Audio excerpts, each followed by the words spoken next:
On the evening of October 12, 2022, a man left work 30 minutes early, carrying a small white box from Busy Bee Cafe, peach cobbler, his wife's favorite. He had spent the day thinking about her, about the child she carried, about the life they were building together in a modest four-bedroom home in Clayton County, Georgia.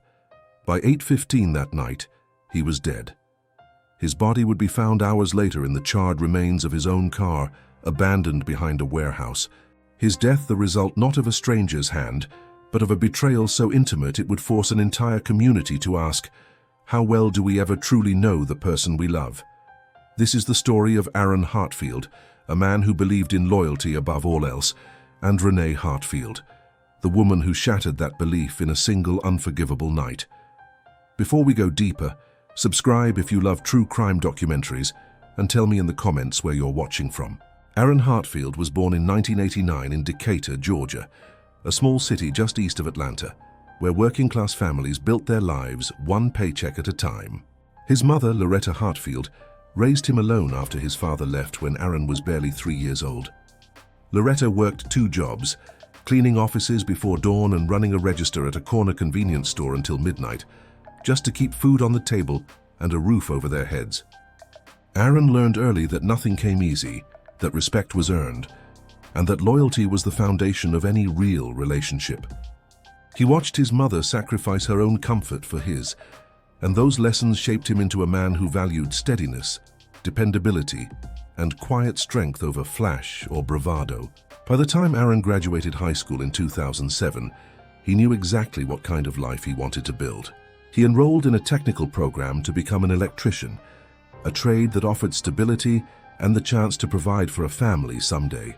He was never the loudest voice in the room, never the one seeking attention, but people noticed him because of his reliability. If Aaron said he would do something, it got done. If he made a promise, he kept it. That was who he was at his core.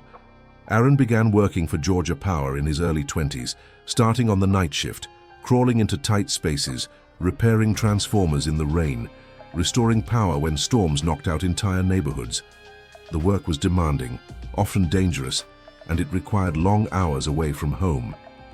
But Aaron never complained. He took the shifts no one else wanted, stayed late when others clocked out, and built a reputation as someone supervisors could count on. By February 2022, after years of proving himself, he was promoted to supervisor. It was the kind of achievement most men would celebrate openly, but Aaron didn't brag. He told his co-workers the promotion meant he could finally give his wife and future son the life they deserved.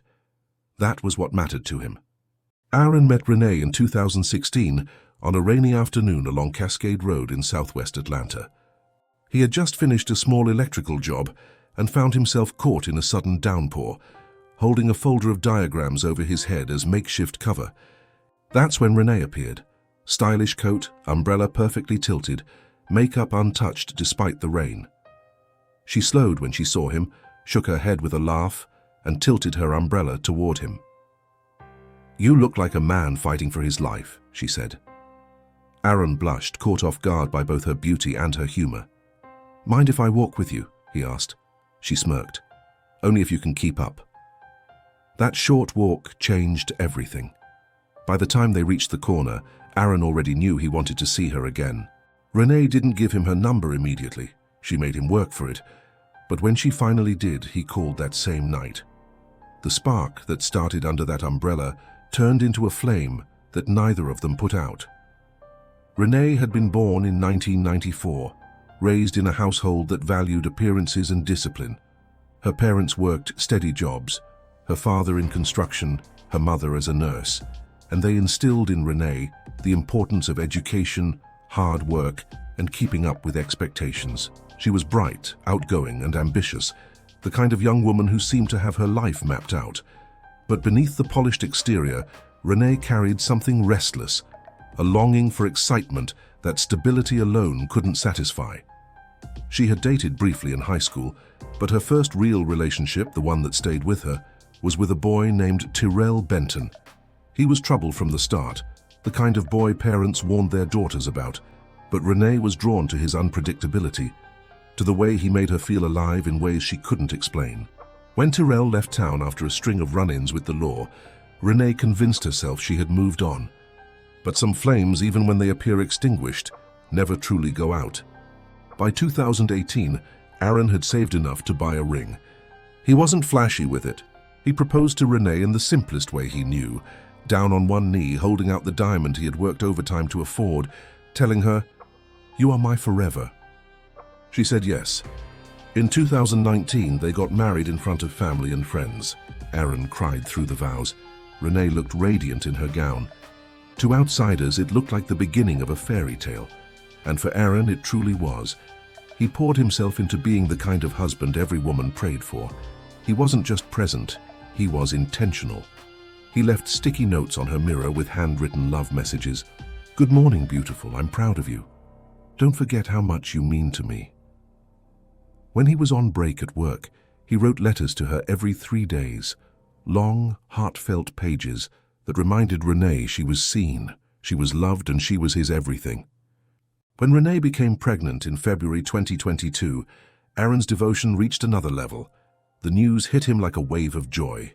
He wept harder than Renee did, holding her hand, kissing her stomach, whispering promises to the baby that wasn't even born yet. Every night after that, Aaron kissed her belly and whispered, "Little man, Daddy's going to give you everything I never had." It was more than just words. It was a vow, a promise carved out of his childhood pain, a promise that his son would never know what it felt like to go without. From that moment on, everything Aaron did was with one purpose in mind: to give Renee and their baby the life he felt they deserved. When pregnancy sickness left Renee too weak to move, Aaron didn't complain. He carried her gently to the tub, bathed her with patience, cooked her favorite meals, and sat beside her until she fell asleep. He treated her like she was the most precious thing on earth. By July 2022, Renee was 5 months pregnant, and Aaron decided to do something extraordinary. He reached into his life savings, money he had worked years to put aside, and he bought her a brand new 2022 Lexus LX 600. When Renee saw the silver SUV parked in the driveway, she gasped, covering her mouth with her hands. Aaron held the keys out and said, "This right here is your pre-push gift. You're carrying my son. You deserve to ride in nothing less." Renee squealed, wrapping her arms around him. Aaron laughed with the kind of joy only a man in love could feel. He didn't care about the price tag. To him, seeing her happy was priceless. Not long after, Aaron took things a step further. He had been searching for months, quietly meeting with realtors, crunching numbers, planning in secret. In late July, he moved Renee into a 4-bedroom dream home in Clayton County. The house was everything he thought a growing family could need: spacious, safe, with a backyard big enough for a swing set. He wanted her to feel secure, comfortable, and proud of the life they were building. He carried her across the threshold, kissed her forehead, and told her, "This is just the beginning, so I'm going to keep building for you and our son." To outsiders, it was picture perfect. Renee glowed with her round belly. Aaron beamed whenever anyone mentioned fatherhood. The Hartfields looked like the couple everyone wanted to be. Aaron's co-workers noticed the change in him immediately. At Georgia Power, the men joked about how he couldn't stop smiling. Even on long shifts, he pulled out his phone to show them ultrasound photos. "Man, look at that little nose. He looks just like me already," Aaron bragged, his eyes full of pride. One co-worker, James, said later, "I ain't never seen Aaron this happy. He'd been through storms, but now it looked like the sun was finally shining on him." Every evening, Aaron came home to Renee with something special in hand. Sometimes it was her favorite peach cobbler from Busy Bee Cafe. Sometimes it was flowers just because. Sometimes it was nothing but his presence, his smile, his willingness to sit and rub her belly as he whispered, "Little man, Daddy's here. You're going to grow up strong. You're going to have what I never had." Those moments were sacred to him. They weren't about appearances or proving anything to the world. They were about love, about building a family rooted in loyalty, care, and devotion. Aaron believed he was finally living the dream he had waited his whole life for. But while Aaron was out there working overtime to secure a future, while he was spending his savings and pouring his heart into his wife and unborn son, not everyone celebrated his happiness. Renee smiled in pictures, yes, She flaunted the Lexus on Instagram, yes.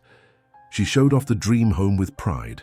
But behind closed doors there were things Aaron couldn't see, things he couldn't even imagine. Hidden in the quiet spaces of their life was a secret, one that had the power to unravel every single thing Aaron had built. That secret had a name: Tyrell Benton.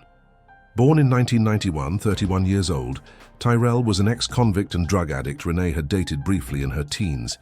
He had served 6 years for armed robbery and had resurfaced in Renee's life through Facebook in late 2021, sending her flirty messages that reignited old flames.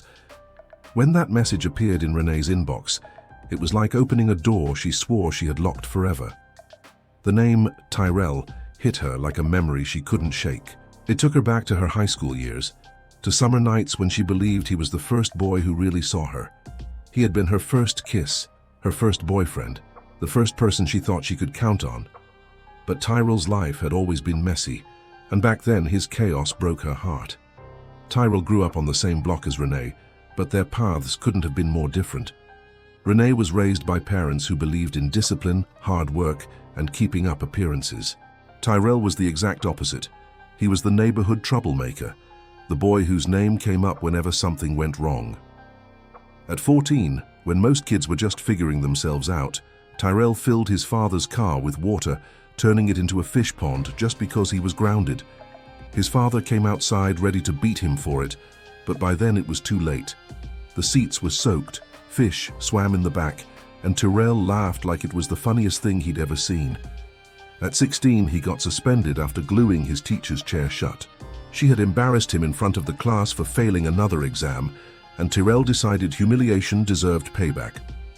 At 17, during a heated argument over dinner, he stabbed his younger brother in the arm with a kitchen knife. The wound wasn't fatal, but it left a scar, and it left his family terrified of him. By 20, Tyrell left home for good. He didn't leave quietly. He stormed out, cursing everyone in the house, vowing he'd never come back. His parents didn't chase him. Deep down they were relieved. He was someone else's problem now. For Renee, watching Tyrell leave had been her first heartbreak. She told herself she had moved on, buried the feelings, built a new life with Aaron. But when Tyrell popped back up on Facebook in late 2021, flashing that same crooked smile in his profile picture, all of those buried emotions started clawing their way to the surface. His first message was simple. "You still look good, Nay." Just 4 words, but they undid years of distance. She should have ignored it. She should have deleted it and blocked him. But instead she replied, "You still crazy as ever, Rock." That was all it took. The door was open. At first it was harmless enough, catching up, talking about the old days, Tyrell asking if she remembered their first kiss behind the rec center, Renee laughing at the memory of how nervous he had been. But quickly, the tone shifted. Tyrell began sending late-night messages complimenting her body, telling her he dreamed about her. He reminded her of how he was her first everything. He told her that no matter what, they would always belong to each other. Renee told herself it was just talk, just nostalgia. But late at night, when Aaron was asleep beside her, she found herself staring at the phone, waiting for Tyrell's messages, craving the thrill of his attention. Soon, the conversations turned into video calls. Renee started hiding in the bathroom, locking the door, telling Aaron she was nauseous from pregnancy, when in reality she was whispering on FaceTime with Tyrell. He made her laugh. He reminded her of a wildness she thought she'd left behind. And he made her feel like the teenage girl who used to sneak out just to see him. It was wrong, she knew that, but the pull was stronger than her guilt. When Aaron surprised her with the Lexus in July, Renee smiled, posed for pictures, and told him thank you over and over. But that same night she was in her new SUV texting Tyrell, telling him how much she missed him. Not long after they moved into the dream house, Renee crossed the line completely. She invited Tyrell over. She told Aaron she was having a girls' night with her friend Maya. In reality, Tyrell's black Dodge Charger was parked outside the very home Aaron had bought for her. Inside, she let the man from her past back into her present. Once it started, it didn't stop. Renee began sneaking Tyrell into the house every chance she got. Sometimes in the afternoons while Aaron was working late, sometimes on weekends when Aaron was running errands. She sent Tyrell money, helping him fuel his drug habit, convincing herself she was helping him get on his feet. She told herself it was love. She told herself she was saving him. The truth was, she was addicted to the danger, to the passion, to the thrill of having what she knew she wasn't supposed to have. Her best friend, Maya Lawrence, saw the shift immediately. Maya had known Renee since college, and she could tell something wasn't right. In July 2022, Maya confronted her directly. "Girl, you're playing with fire. That man Tyrell will ruin you. Aaron would kill you if he knew." Maya wasn't saying it lightly. She had seen men like Tyrell before, reckless, manipulative, dangerous. She knew how fast situations like this could end in disaster. But Renee just smirked, brushing it off. "The body and the heart know what they want," she said. It was a chilling answer because in that moment, Renee made it clear she wasn't thinking about consequences. She wasn't thinking about Aaron or the baby or the house or the life she had been given. She was thinking about Tyrell. She was thinking about herself. Aaron noticed the debits. He saw the missing money in their joint account. He saw his credit card maxed on strange charges. He wasn't a man who overlooked numbers. He had grown up watching every dollar his mother earned stretched to feed him. He paid attention. So when the balances didn't add up, when things kept disappearing without explanation, his stomach told him something wasn't right. But when he asked Renee, she always had an answer ready. She didn't stumble. She didn't panic. She said it smoothly, like the lies were rehearsed. "Babe, I had cravings. You know how it is," she laughed one night, sliding into his lap. "I needed seafood. I needed ice cream. I needed it all. This pregnancy's got me eating like two people." Another time, she blamed shopping. "I bought baby supplies. We're about to have a whole little boy in this house. Diapers, clothes, a stroller. That money went to him." And when Aaron saw a new handbag in the closet and questioned it, she waved him off with, "It was on sale, baby. You want me to look a mess while you spoil me with a Lexus?" Every excuse came wrapped in sweetness, covered in the smile that had made him melt since the day they met. And Aaron wanted to believe her. He needed to believe her. The idea of her lying, of her betraying him, was too heavy for his heart to hold. So he nodded. He let it go. He convinced himself that her explanations were true. Because for Aaron, love wasn't suspicion. Love was trust. And he trusted Renee like he trusted his own heartbeat. But while Aaron believed her, neighbors were picking up on what he ignored. They noticed patterns. They noticed cars. On September 28th, 2022, Tyrell's black Dodge Charger was parked outside the Hartfield home. One neighbor watering her lawn glanced twice, frowning. She knew it wasn't Aaron's. She had seen Aaron's Toyota and Renee's Lexus in the driveway plenty of times. This car was different. It was loud, flashy, and it sat there too long. When she asked Renee about it later, Renee smiled casually. "That's my cousin's car. He's visiting. Nothing big." She said it with confidence, like she had rehearsed that too, and the neighbor, not wanting trouble, nodded. But the thought stuck with her. Meanwhile, Aaron's co-workers saw another side of him. He was still proud, still glowing about fatherhood, but sometimes frustration leaked out. At Georgia Power, a few days before Aaron's murder, Aaron had a heated argument with a co-worker named Andre Matthews. Andre was known for running his mouth, for being reckless with words. That day, tempers flared. No one knew exactly what started it, but voices rose loud enough for people in the break room to hear. Aaron slammed his hand on the table, saying, "Don't ever play with me like that, Andre. Don't you ever disrespect me." Andre shot back, "Man, you think you're better than everybody since that promotion, but watch. One day that pride's going to be the end of you." It was a simple argument, the kind that happens at any workplace. But words like that stick in people's minds. By early October, Aaron couldn't shake the feeling that something wasn't right. He saw more charges piling up, things he couldn't trace, receipts for restaurants he hadn't been to, gas station stops in places he didn't drive. He questioned Renee again, and once more she soothed him with words that sounded believable. "Aaron, you're stressing too much. It's the pregnancy. It's got you overthinking. I told you already. I've been getting stuff ready for the baby. And sometimes I lend my card to family, you know that. Why are you acting brand new?" Aaron sighed, kissed her forehead, and told himself to let it go. because deep down he didn't want to face the possibility that the woman he adored was betraying him. He loved her too much to doubt her. And in love, sometimes denial feels safer than the truth. But denial doesn't change reality. Neighbors kept noticing the Dodge Charger. They whispered about it, wondering why it showed up when Aaron wasn't home. And while Aaron ignored the whispers, the stage was set. Aaron was convinced enough by Renee's lies to keep going. The neighbors had questions but no proof. Tondre had become a man with a motive after that heated argument at work. The signs of trouble were everywhere. Aaron saw them, the neighbors saw them, even his co-workers saw cracks in his calm. But love can make a person blind. And Aaron's love for Renee was so strong, he refused to believe the truth staring him in the face. And that decision, choosing faith over suspicion, was the choice that sealed his fate. Then came October 12th, 2022. That evening, Aaron left work earlier than expected. The meeting that was supposed to keep him late had been cancelled. And for once, he didn't call Renee to tell her he'd be home early. He wanted to surprise her. Aaron had been thinking all day about how hard she had carried the pregnancy, how much weight she bore, both physically and emotionally. He wanted to remind her that even in the middle of her tiredness and aches, she was cherished. So on his way home, he stopped at Busy Bee Cafe. He ordered Renee's favorite peach cobbler, still warm, wrapped carefully in a white box, with the cafe's sticker on top. He thought about her smile when he handed it over, how she'd roll her eyes and say he spoiled her too much. Aaron lived for moments like that. He was a man who found joy in small gestures.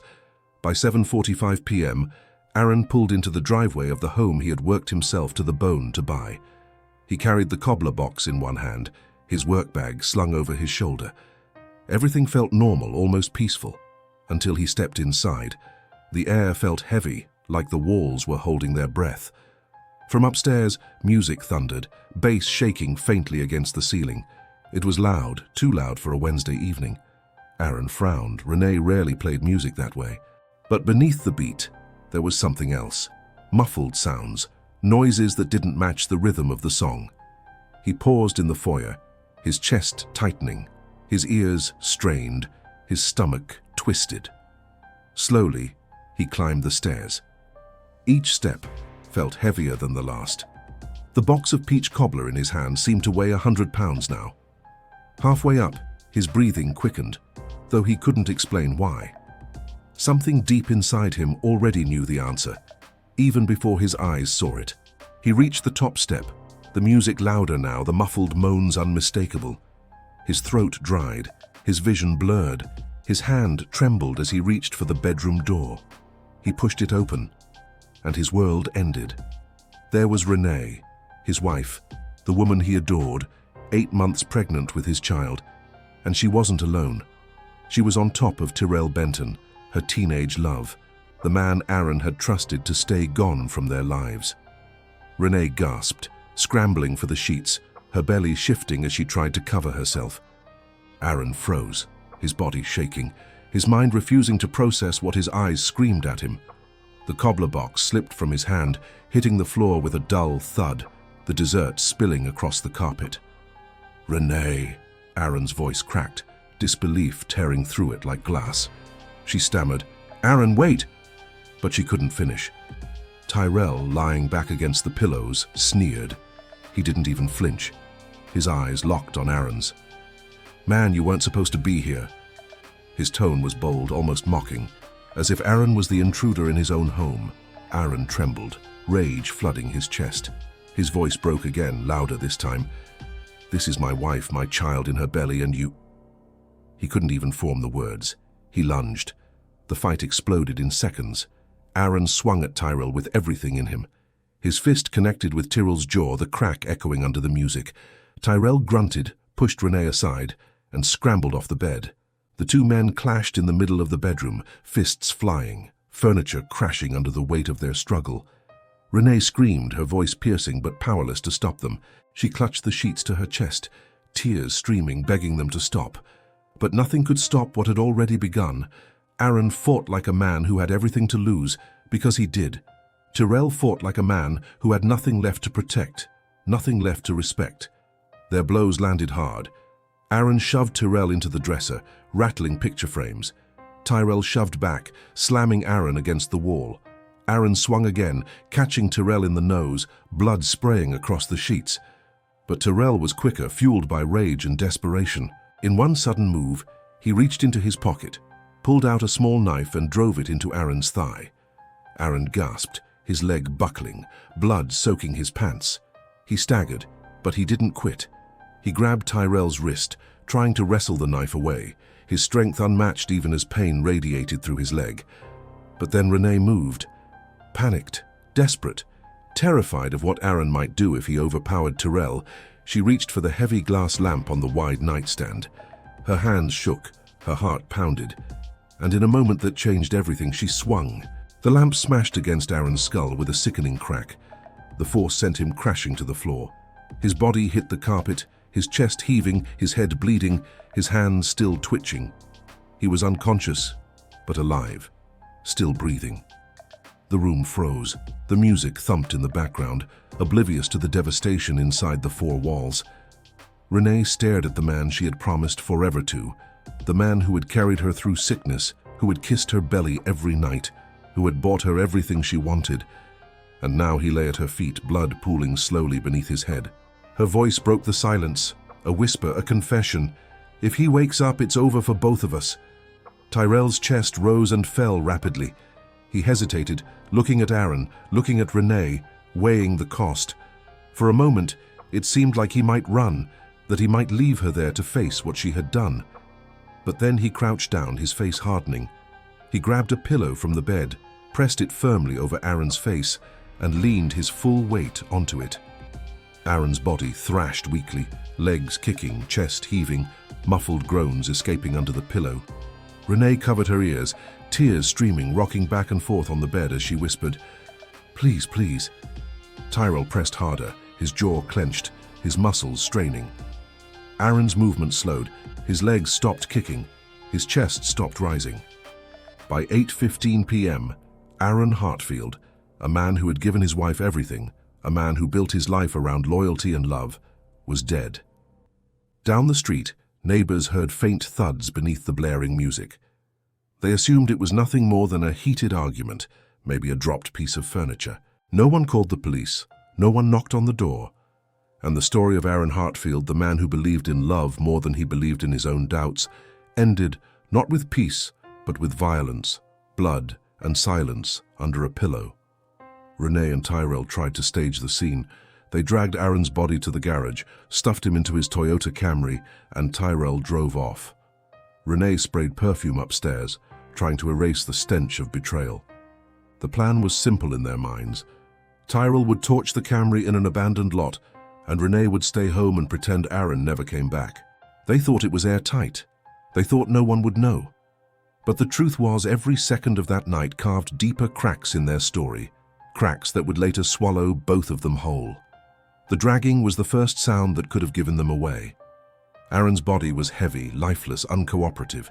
His shoes caught on the carpet, bumping each step as they pulled him through the hallway. Renee gritted her teeth, whispering, "Please, please, just hurry."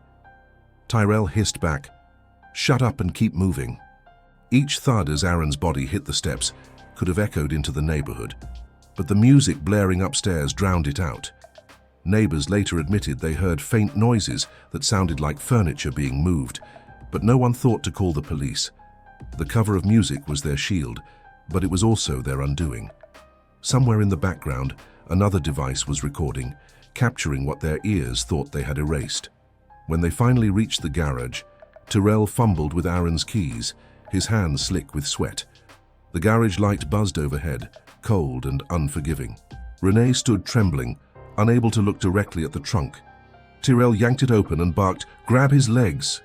She obeyed, too terrified to resist. Together they lifted Aaron and shoved him into the trunk. His body folded awkwardly, his arm twisted at an angle that made Renee's stomach churn. She turned away as Tyrell slammed the trunk closed, the sound of metal locking shut echoing like a final sentence. "Get upstairs, clean it up," Tyrell ordered, his tone sharp, his eyes darting around like a man already hunted. Renee's legs wobbled as she walked back inside, gripping the banister like she might fall. She could still smell Aaron's cologne in the air, still see the cobbler box spilled open in the foyer, a cruel reminder of what he had carried home for her. She wanted to cry, but her words replayed in her head. If he wakes up, it's over for both of us. Upstairs, she moved quickly, almost frantically. She tore open the bathroom cabinet and grabbed every bottle of perfume she could find. Chanel, Victoria's Secret, anything with a strong scent. She sprayed it into the air, over the sheets, onto the carpet, even onto herself, as if drowning in fragrance could erase the blood, the sweat, the truth. The sweet, overpowering scent clashed with the iron sting of blood, but she convinced herself it was enough. She opened windows, stuffed the broken lamp into a trash bag, shoved it into the closet, and sprayed again until she nearly gagged. Down in the garage, Tyrell started the engine. At 8:45 p.m., the Camry rolled out of the driveway. He didn't notice the faint click across the street, the glow of a neighbor's Ring camera as it recorded him leaving. The footage was short, grainy, but clear enough. The car pulling away, the driver's outline faintly visible. Tyrell thought he was invisible in the night, but the lens had already frozen him in time. As Tyrell disappeared into the darkness, Renee rehearsed her lies. She stood in the mirror, eyes swollen from tears, repeating the same line. Aaron never came home. I don't know where he went. She whispered it over and over, trying to make it sound natural, trying to believe it herself. She didn't know the walls had already betrayed her, because while she was busy spraying perfume and whispering lies, the baby monitor sat quietly in the corner, still turned on, still recording. And on its small chip, one sentence had been captured in her own trembling voice. If he wakes up, it's over for both of us. That whisper, preserved without her realizing, was more damning than any confession. Tyrell drove for miles, gripping the wheel with blood-stained hands. His mind raced as he thought through the plan. Behind an abandoned warehouse, he parked, dragged Aaron's lifeless body from the trunk, and doused the Camry in gasoline. The flames erupted fast, orange tongues licking into the sky, smoke curling into the night. He stood there for a moment, staring at the fire-consuming Aaron's car, telling himself it was over, telling himself the evidence was gone. But even fire couldn't erase everything. By 9 p.m., the house was quiet again. The music had stopped. The perfume hung heavy in the air. Renee sat on the edge of the bed, rocking gently, her hand resting on her belly. She whispered to the child inside her, "It'll be okay. Mommy's got this." But even she didn't believe the words. Every creak of the house made her flinch. Every sound outside made her wonder if someone knew. She thought about Aaron's face, the look in his eyes when he walked through the door, the cobbler crashing to the floor. That image replayed again and again, haunting her. But instead of guilt turning her back, she clung tighter to the lie. Tyrell returned hours later, reeking of smoke and gasoline. His clothes were singed, his hands shaking, but he wore a crooked grin. "It's done," he told Renee. She nodded silently, her eyes empty. They thought they had buried Aaron in ashes and lies, but what they didn't know was that the evidence had survived them both. By dawn, police found the car engulfed in flames behind an abandoned warehouse. Aaron's charred remains were inside. The discovery was brutal, but the bigger question loomed over detectives. Who did it? This wasn't just a car fire. This was a murder scene, one that screamed rage, betrayal, and intent. Detectives knew right away that the killer was someone close, someone who knew Aaron's routines, someone who wanted more than just his death. They wanted his story erased. The investigation stretched longer than anyone first imagined. At first, suspicion turned toward people who had obvious tension with Aaron in the days before his death. The first was his co-worker, Andre Matthews. Everyone at Georgia Power knew Andre and Aaron had a heated argument at work a few days ago. Witnesses remembered Aaron slamming his fist on the break room table, raising his voice louder than anyone had ever heard from him. Andre had shot back with words that sounded chilling in hindsight. "That pride's going to be the end of you." To detectives, that sounded like a motive. They pulled Andre into the interrogation room, sat him under the fluorescent light, and grilled him for hours. Andre didn't make it easy. He admitted he didn't like Aaron. He admitted he thought Aaron got too much praise at work. that the promotion should have gone to someone else. But when detectives pressed harder, asking where he was on the night of October 12th, Andre gave a solid alibi. He was with his girlfriend and her kids eating dinner at Applebee's. Receipts and camera footage backed it up. As much as detectives wanted to tie his heated words to a crime, the evidence set him free. Andre was bitter, but bitterness wasn't murder. The next name was Aaron's neighbor, Cheryl Banks. Cheryl had a reputation in the neighborhood. Everyone knew her struggles with drugs, her unpredictable behavior, her fixation on Aaron. Weeks before, she had cornered him outside, demanding he give her money.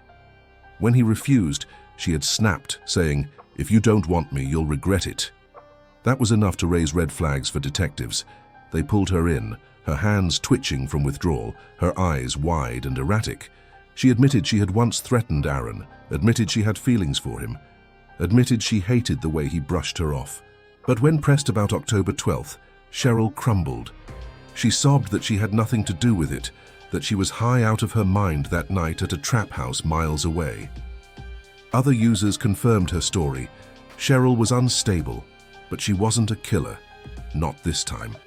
With Andre and Cheryl eliminated, detectives felt the pressure mounting. Aaron's family wanted answers.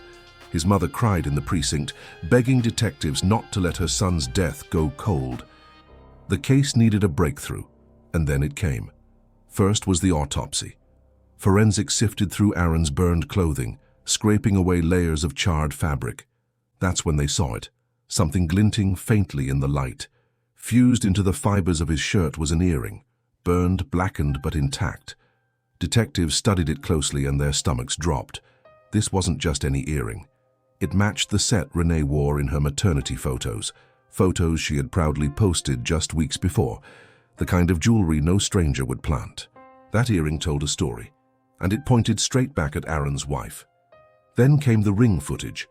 Across the street, a neighbor's camera had caught Aaron's Camry pulling out of the driveway at 8:45 p.m. The figure behind the wheel wasn't Aaron. Even in the dim footage, the outline was too broad, the movements too frantic. Forensics enhanced the video. The Camry's license plate was barely visible, but enough of the number showed to confirm it was Aaron's car. That single clip tied another knot in the chain. Someone other than Aaron had driven his car the night he died. And the final piece came from the unlikeliest source, the baby monitor. Detectives recovered it during a routine sweep of the Hartfield home. They played back the audio, expecting nothing more than static. But what they heard froze them. A woman's voice whispering, "If he wakes up, it's over for both of us." Clear as day. Detectives exchanged looks. It was Renee. The whisper was like a confession, one she didn't even know she'd left behind. With the earring, the ring footage, and the baby monitor, detectives had enough. On October 18th, they brought Renee in. She sat across from Detective Shaw Wilkes, her hands folded tightly in her lap. Her eyes wide with fear she tried to mask with composure. At first, she played the role of the grieving wife. She said Aaron stormed out after an argument. She said he never came home. She insisted she didn't know what happened. Wilkes didn't budge.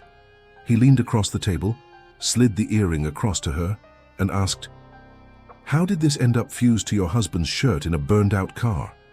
Renee's face cracked. Her lips trembled, but she shook her head. "That's not mine." Then they showed her the ring footage. "Explain this," Wilkes demanded. Renee swallowed hard, her hands shaking now. "I don't know who that is." Finally, they pressed play on the baby monitor recording. The sound of her own whisper filled the room. "If he wakes up, it's over for both of us." Renee's head dropped into her hands, her mask shattered. By October 20th, after nearly a week of questioning, Renee finally broke. She admitted she had been unfaithful, admitted she had been seeing Tyrell behind Aaron's back, but she insisted she never wanted Aaron dead. She pointed the finger at Tyrell, claiming he was the one who killed Aaron in a jealous rage. "I loved Aaron," she sobbed. "I didn't want this. Tyrell did it." Her story bought her time, but it didn't free her. Detectives now had two suspects. The hunt for Tyrell Benton began. On October 22nd, police caught him in Alabama. He was in a dingy motel trying to buy fake papers to flee the country. They dragged him back in cuffs, sat him in the same interrogation chair, and asked for his side. His answer was the opposite of Renee's. "She killed him," Tyrell said coldly. "She told me he had to die. I didn't want no part of it, but she dragged me in." Now it was one pointing at the other, both claiming innocence, both blaming each other. Detectives charged them both with first-degree murder, conspiracy, and tampering with evidence. It would be up to a jury to decide who pulled the strings, but fate wasn't done with Tyrell. 3 months before trial, prison guards found him collapsed in his cell. His body was still, his lips blue. Autopsy reports showed a fatal overdose, cocaine and opioids flooding his system. Officials called it an accidental overdose from smuggled drugs, just another inmate who couldn't stay clean. But the coroner noticed something darker. Tyrell's organs were already failing. His liver, his kidneys, everything was shutting down. Even if he hadn't overdosed, he had only months left to live. His body had been preparing to kill him long before the justice system could. For Renee, Tyrell's death cut away her last shield. She no longer had anyone to deflect onto. The evidence was stacked too high. The whispers she thought disappeared into thin air. The earring she thought she lost. The ring camera she never saw. Every mistake she and Tyrell made spoke louder than their lies. July 2023, Fulton County Courthouse. The air inside the courtroom was heavy. Every seat filled, every pair of eyes focused on one woman, Renee Hartfield. The story of what she had done had already spread through whispers in the community, but here in this courtroom there would be no whispers, only facts, evidence, and judgment. Renee sat at the defense table wearing a muted outfit, her head bowed, her hands trembling on her lap. To one side sat the prosecution, calm and prepared. To the other side, Aaron's family, broken yet unyielding, waiting for justice. And in the middle of it all was a child who could not speak for himself. Aaron Jr., born inside prison walls, now placed in the custody of his grandmother, Loretta Hartfield, the same woman who had raised Aaron from nothing into the man he became. The trial centered entirely on Renee. Tyrell was dead, his body cold in a cell after an overdose months earlier, leaving Renee to carry the weight alone. Every piece of evidence pointed back to her, each detail louder than her defense team's attempts to paint her as a victim. The prosecution wasted no time. They started with the baby monitor. The court fell into silence as the audio played. A crackle of static, then Renee's own voice whispering, "If he wakes up, it's over for both of us." The words echoed off the walls, chilling the room. Some jurors flinched, others scribbled notes furiously. There was no mistaking the voice. It was her. Next came the earring. The forensic expert held it up, blackened and bent from fire, but still intact. They showed photos of Renee wearing the same pair in her maternity shoot, shimmering silver hoops she had once worn with pride. The expert explained how it had fused into Aaron's shirt during the struggle, surviving even the flames that consumed his car. The jurors leaned in, their faces tight, their eyes sharp. A piece of jewelry had survived where Aaron had not. That contrast was impossible to ignore. Then came the ring footage. Jurors watched the grainy video as Aaron's Toyota Camry rolled out of the driveway at 8:45 p.m. on October 12th. The prosecution paused, zoomed, pointed. The figure inside wasn't Aaron. Everyone knew it. The outline was different. The movements didn't match his calm, steady ways. The footage wasn't crystal clear, but combined with everything else, it didn't need to be. It was one more nail in the coffin of Renee's story. Finally, prosecutors reminded the jury of Tyrell's own words before his death. They replayed his confession. "She killed him. She told me he had to die." Even though Tyrell himself was gone, his words carried weight. The jurors were told they could not ignore them. Together, the earring, the footage, the baby monitor, and Tyrell's testimony painted a picture that was impossible to wash away. Renee's defense fought hard. They tried to reframe her as a woman manipulated by her first love, a woman who had been emotionally trapped by Tyrell's presence in her life. They told the jury she wasn't the mastermind, she was the pawn. They asked the jury to believe she acted under duress, that her whispers were words of fear, not intent. They tried to play on sympathy, bringing up her pregnancy, her fragile mental state, the pressure of carrying a child while stuck between two men. But the jury didn't buy it. Too much had been recorded. Too much had survived the flames. Aaron's family sat quietly during testimony, but the weight of their grief filled the room. Loretta often looked down at baby Aaron Jr., sleeping peacefully in her arms, oblivious to the storm swirling around him. The sight of him in the courtroom, innocent, fragile, fatherless, made every detail hit harder.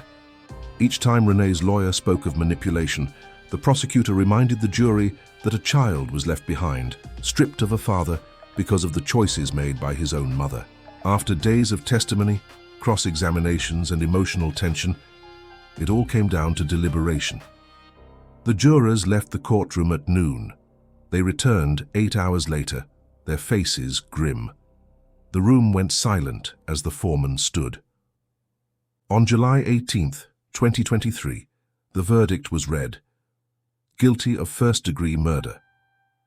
Renee's shoulders collapsed, her hands clutching the table like it was the only thing holding her upright. The sentence followed swiftly. Life in prison, parole possible only after 30 years. Gasps rippled through the room. Renee sobbed, shaking her head. "I just wanted to be loved," she cried out. "I never meant for him to die." The judge looked at her coldly, his words slicing sharper than any knife. "You destroyed not just your husband, but your child's future. That is the cost of your betrayal." Renee's cries filled the courtroom as deputies handcuffed her and led her away. The sound of the shackles clinking against the floor echoed long after she disappeared from sight. Loretta stood, clutching Aaron Jr. tightly to her chest. The baby stirred, blinking innocent eyes scanning a world he could not yet understand. A hush fell as Loretta carried him out, her head held high despite the tears streaking her face. The weight of raising her son's child was heavy, but she carried it like a crown. The conclusion of Renee's trial didn't feel like closure. It felt like a wound stitched shut, still bleeding beneath the surface. Because justice doesn't bring back the man Aaron was. Justice doesn't erase the cobbler that fell to the floor that night. It doesn't stop the whispers recorded forever on a baby monitor. It doesn't give a child the chance to meet the father who once kissed his unborn belly and promised him the world. Today, Aaron Jr. grows up in his grandmother's care. He will learn about his father not through memories, but through stories. Stories of sticky notes on mirrors, letters tucked into lunchboxes, hands that worked tirelessly to provide, a heart that beat with nothing but love. He will never feel the warmth of those arms, but he will know the legend of his father, the man who gave everything to his wife, only to have her give everything to the man who killed him, a man who built a life from the ground up, who poured every ounce of himself into love, ended up buried not by strangers, not by enemies, but by the one person he trusted most. And a child barely months old begins life without his father because his mother traded loyalty for lust. The final images of this story are haunting. A wedding photo. Aaron and Renee smiling as if forever was certain. A photo of Renee glowing with her baby bump, Aaron's hand resting proudly on her stomach. And then the burnt car, charred metal and ash. The final resting place of a man who believed too much in love. These images sit side by side, a cruel reminder of how quickly joy can turn into betrayal, how one choice can erase a lifetime of devotion. In the years since, legal experts have pointed to the Hartfield case as a cautionary tale about domestic betrayal, about how evidence once thought destroyed can survive through technology we overlook, baby monitors, ring cameras, forensic techniques that can extract identity from a single earring fused to fabric. The case has been cited in training seminars for detectives across Georgia, a reminder that even when perpetrators believe they've erased their tracks, something always survives. For the community of Clayton County, Aaron's death left a scar. Neighbors who once waved at the Hartfields now lock their doors a little tighter, watch their surroundings a little closer, question the smiles they see a little more deeply. Trust, once broken on such a fundamental level, doesn't rebuild easily.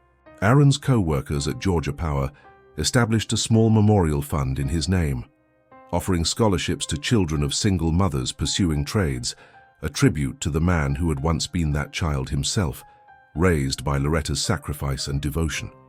Every year on October 12th, a small ceremony is held where Aaron's friends and family gather, not to relive the horror of his death, but to celebrate the life he lived before it was stolen. They share stories of his generosity, his work ethic, his quiet strength. They remind each other that Aaron Hartfield was more than a victim. He was a man who embodied loyalty in a world that often rewards betrayal. Loretta continues to raise Aaron Jr. with the same values she instilled in his father. She tells him stories of a man who loved deeply, who worked hard, who believed in doing right even when no one was watching. She shows him photos, reads him letters Aaron wrote to Renee during their courtship, letters full of hope and devotion. She makes sure Aaron Jr. knows that his father's love was real, even if the world around him failed to honor it. Renee Hartfield remains incarcerated, serving her life sentence. Reports from those who have encountered her in prison suggest she remains conflicted, some days claiming innocence, other days breaking down in tears, admitting she destroyed the one person who truly loved her. She has reportedly written letters to Aaron's family, letters that have gone unanswered, letters asking for forgiveness that will likely never come. Her son, Aaron Jr., has been told the truth in age-appropriate ways as he grows, and whether he will one day seek contact with his mother remains unknown. The psychological toll of knowing your mother killed your father is a burden few can imagine, and those close to the family hope Aaron Jr. will find peace despite the horror of his origins. The story of Aaron and Renee Hartfield is not just a true crime case, it's a study in human frailty, in the dangers of unchecked desire, in the catastrophic consequences of betrayal. It's a reminder that love, when given freely and without suspicion, can be both the most beautiful and the most dangerous thing we offer another person. And it's a testament to the resilience of those left behind, to grandmothers like Loretta, who step into the void and carry on, to children like Aaron Jr., who grow up bearing the weight of tragedies they didn't cause, and to communities that refuse to let a good man's name be forgotten.